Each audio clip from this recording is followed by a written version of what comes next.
اللہ تعالیٰ قرآن میں فرما رہے ہیں یا عبادی الذین اسرفوا، اے میرے بندوں جو اپنے آپ پر ظلم کیے ہو، لا تقنطوا من رحمت اللہ، میری رحمت سے مایوس نہ ہو۔ ذرا غور کیجئے اس آیت پر، اللہ کیا کہہ رہے ہیں؟ اے میرے بندوں کہہ کر مخاطب ہو رہے ہیں۔ آپ بتائیے کوئی باپ اپنا بچہ بگڑ گیا، بہت گناہ میں پڑ گیا، ایسے بدکاری کے کام کیے جس کی وجہ سے پورا محلہ اس کو برا بھلا کہنے لگ گیا، تو وہ باپ کو ہمت ہوتی ہے کہ اس بیٹے کو میرا بیٹا کہنے کی ہرگز نہیں ہوتی۔ شاگرد اگر نافرمانی استاذ کی کرے تو کوئی استاذ اس نافرمان شاگرد کو میرا شاگرد نہیں کہتا ہے۔ کوئی بیٹی اگر ناجائز تعلقات میں پڑ کر کسی غیر کے ساتھ بھاگ جائے تو باپ و ماں اس بیٹی کو میری بیٹی کہہ کر نہیں پکارتے۔ کیوں؟ وہ بیٹی اتنا بڑا گندا کام کر لی ہے، وہ بیٹا اتنا بڑا گناہ کام کر لیا ہے، وہ بیٹا پورا زمانے میں مایوس اور شرمندگی کرنے کا گناہ کیا ہے، اب میں نہیں ہرگز اس بیٹے کو اپنا بیٹا کہوں گا۔ اس طرح سے ماں باپ اپنے پیٹ کے بچے کو بھی بڑا اعلان کر دیتے ہیں، میرا بیٹا ہی نہیں ہے، ہرگز نہ کہو، مجھے اس کی طرف نسبت ہی مت جوڑو، اس طرح ماں باپ کہتے ہیں۔ تو ہم ذرا غور کیجئے اس آیت پر، اتنے زیادہ بدعملیاں کرنے کے بعد بھی، بندوں کے اتنے گناہوں کے بعد بھی، اتنا جھوٹ، اتنی نافرمانی، اتنا پارٹنرشپ میں دھوکہ، اتنا اللہ تعالیٰ کی سنت و احکامات کی پامالی کرنے کے بعد بھی اللہ تعالیٰ اتنا ظلم کرنے والے لوگوں پر کیا فرما رہے ہیں؟ یا عبادی الذین اسرفوا، اے میرے بندوں۔ تو میرے عزیزوں، اتنے بڑے مغفرت کرنے والے اللہ ہیں۔ تو دوسرا واقعہ ہے، لوگ یہ نہ سمجھے میں تو شرابی ہوں، اب میں کہاں دین کا کام کر سکتا ہوں، میں تو آٹو چلانے والا ہوں، مجھ سے کہاں دین کا کام ہو پائے گا، میں تو فلاں چھوٹے کام کرنے والا ہوں، مجھ سے اللہ کا اتنا بڑا کام کہاں کرنے ہوگا۔ ہرگز نہ سمجھے۔ ایک واقعہ میں سناتا ہوں، حضرت سعد بن ابی وقاص رضی اللہ تعالیٰ عنہ جنگ قادسیہ میں ایک صحابی کو گرفتار کر لیے جو شراب پیا کرتے تھے، شراب کے عادی تھے۔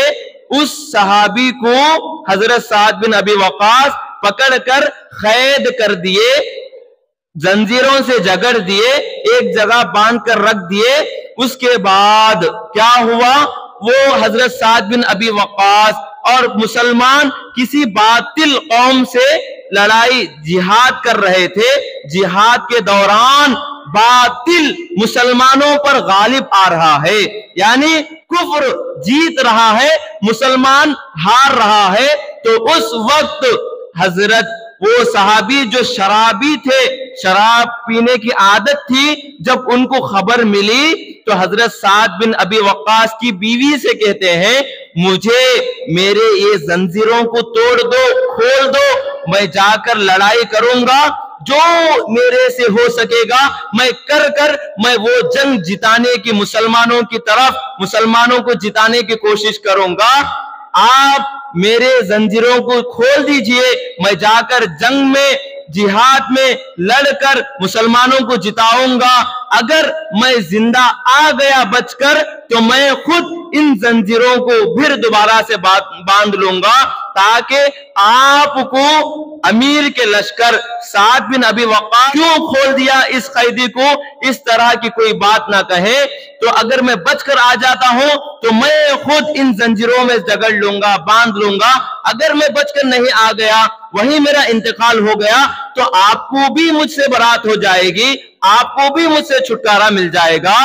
یہ بات کہنے پر جب سعد بن ابی وقاص رضی اللہ تعالیٰ عنہ کی بیوی اس قیدی کو رہا کرتی ہے، وہ زنجیروں کو کھولتی ہے، تو وہ اچھا اونچا گھوڑا لے کر جنگ کے میدان میں نکلتے ہیں۔